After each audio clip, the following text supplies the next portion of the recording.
From his first steps at La Masía to being crowned world champion in Qatar, Messi has lived one of the most fascinating journeys in the history of the sport. But one question keeps sparking heated debates among fans, journalists, and analysts around the world. Which manager managed to get the absolute best out of Messi? Was it Pep Guardiola, who reshaped modern football around him?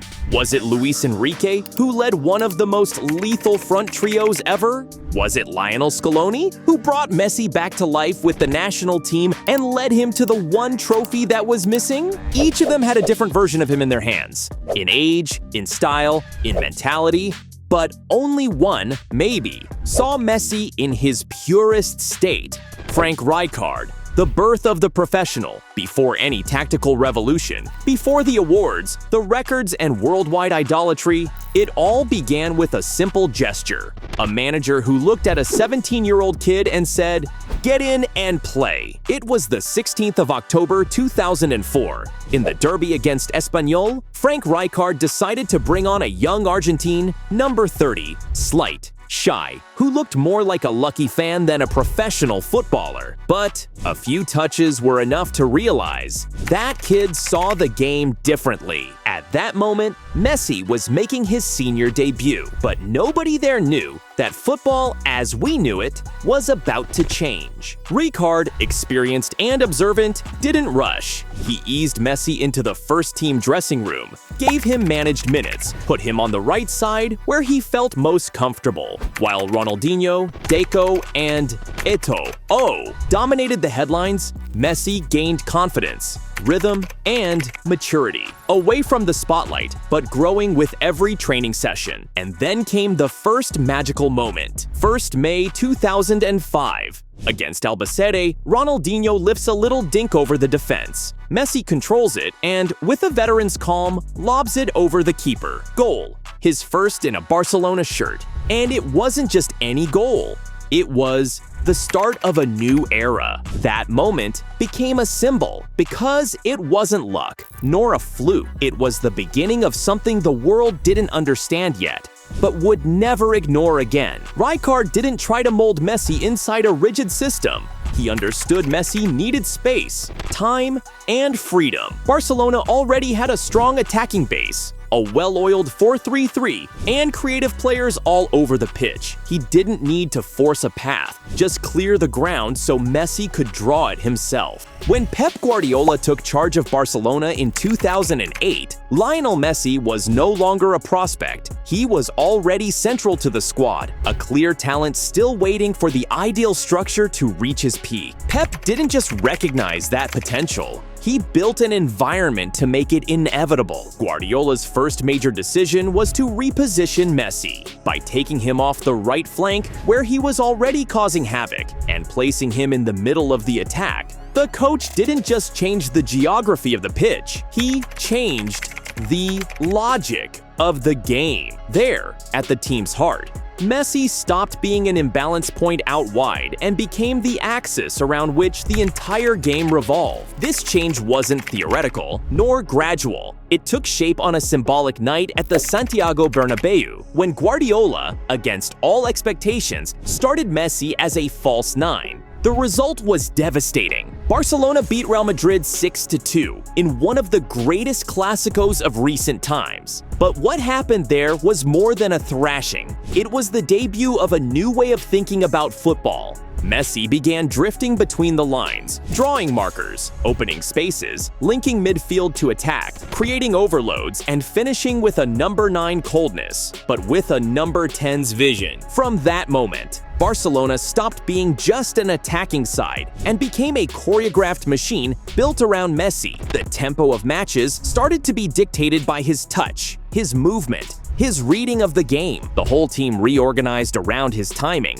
and opponents had no answers. The outcome of this transformation was immediate and thunderous. In 2008-2009, Barca won the treble, La Liga, Copa del Rey, and the Champions League, and began a historic cycle that redefined standards of excellence in modern football. Guardiola cemented one of the most influential teams ever, Messi, for his part, became the balance and the imbalance at the same time. But the most impressive thing wasn't just the volume of trophies, it was the manner of them. Guardiola didn't merely give Messi freedom. He designed an ecosystem in which every collective movement existed to amplify his decisions. It was a game that anticipated the number 10's actions, that built paths before he even chose which one to take. It was an engineering feat so precise there was no room for improvisation outside the plan, but absolute freedom within it. And Messi, placed at the center of this almost scientific mechanism, responded with numbers, consistency, and genius.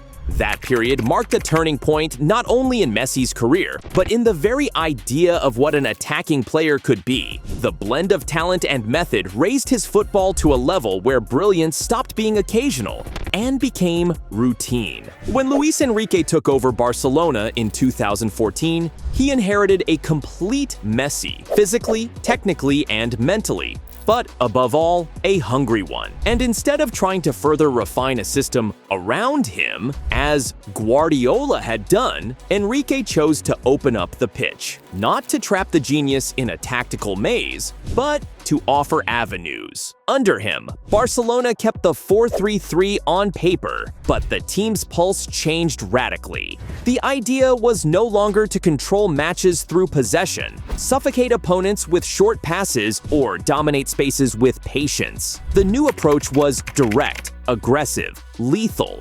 Less possession for possession's sake, more quick transitions, more acceleration, more knife between the teeth. Luis Enrique saw that with Messi, Neymar, and Suarez together, open grass was an invitation to chaos. And that chaos favored the three most game-breaking players in the world at that moment. Messi, even dropping deeper at times, thought like a playmaker and finished like a 9. The dynamics were drawn so he could find freedom between the lines without losing his killer instinct. The result was a season of glory.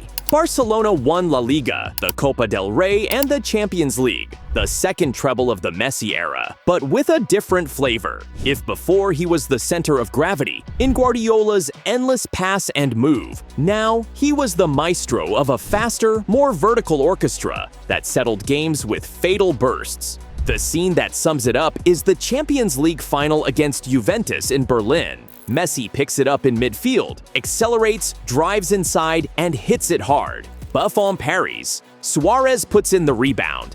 The goal isn't his, but the move starts with him. The spark comes from him, and he's the one who conducts the team in the final third with the calm of someone who knows the ending is under his control. This Barcelona didn't just win, it steamrolled. The MSN trio scored 122 goals that season, the highest tally ever recorded by a trio in the club's history. Messi finished as joint top scorer in the Champions League, alongside Neymar and Cristiano Ronaldo with 10 goals, and also led the competition in assists. Those are impressive numbers, but still not enough to translate what he represented in that team, because what truly set Messi apart in that context was his ability to occupy the right space at the right time, with the exact reading of where the game needed disruption. Sometimes he'd drift to the right to carry and stitch the move. Other times, he'd pop up inside with 2 touches to finish the counter.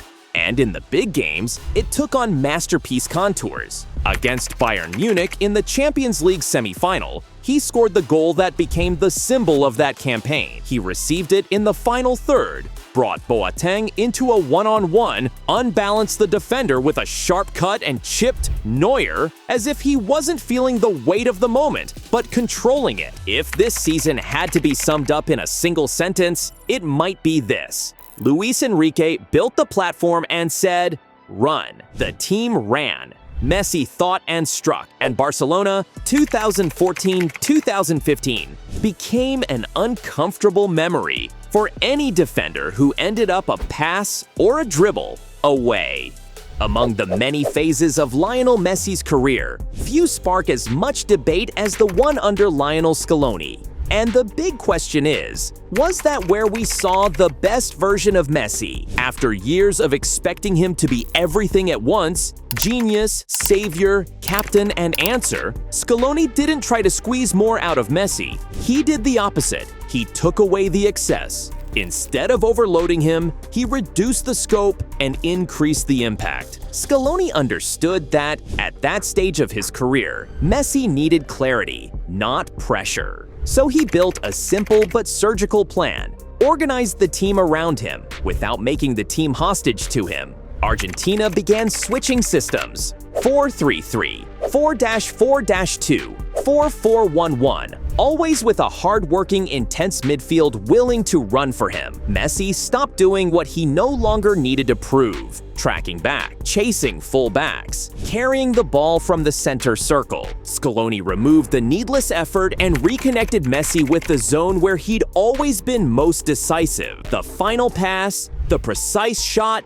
the killer pause. And the results of that tweak were immediate. A lighter, clearer-headed, more lethal Messi. He was no longer the number 10 shining alone in chaos. He was the brain of a structured team, a Messi who created, finished, and led with minimal effort and maximum efficiency. The peak of this version came, of course, with trophies: Copa America 2021, Finalissima 2022, and the World Cup in Qatar. Achievements that marked Argentina's history and rewrote the final chapter of his relationship with the national team. But if the question is, who delivered the most winning, most complete, most dominant Messi?